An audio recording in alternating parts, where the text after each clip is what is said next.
नमस्ते, मी Snehal दर्पणकर. SP9 मराठीमध्ये आपलं पुन्हा एकदा स्वागत. तर पाहूयात आजची विशेष बातमी.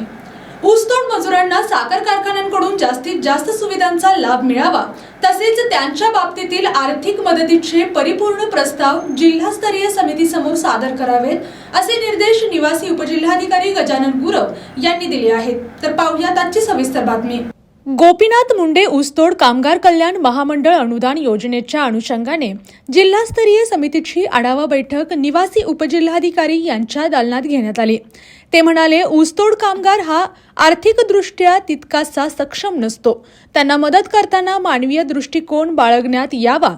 जखमी कामगारांच्या बाबतीत संबंधित साखर कारखान्यांची वस्तुनिष्ठ अहवाल सादर करावा. तसेच काही ऊसतोड कामगारांच्या आर्थिक मदतीच्या प्रस्तावांवर सिव्हिल सर्जन यांचा अभिप्राय घेण्यात यावा.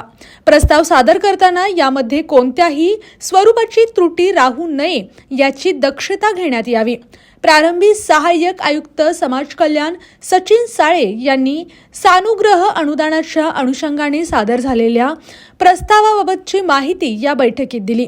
या बैठकीसाठी डॉक्टर रेश्मा पाटील, जिल्हा साथरोग अधिकारी डॉक्टर सुशांत रेवडेकर, महेंद्र कांबळे, बीबी पाटील यांच्यासह समाज कल्याण विभागाचे इतर अधिकारी कर्मचारी यावेळी उपस्थित होते. अशाच जिल्ह्यातील, राज्यातील व राष्ट्रीय स्तरावरील ताज्या बातम्या पाहण्यासाठी पाहत रहा SP9 मराठी न्यूज चॅनेल.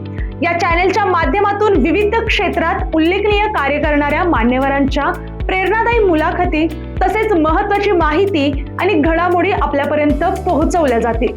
अशा नवीन बातम्या आणि माहिती मिळवण्यासाठी चॅनेलला लाईक करा, शेअर करा आणि हो, सबस्क्राईब करायला विसरू नका. पाहत रहा SP9 Marathi, your time your news. धन्यवाद.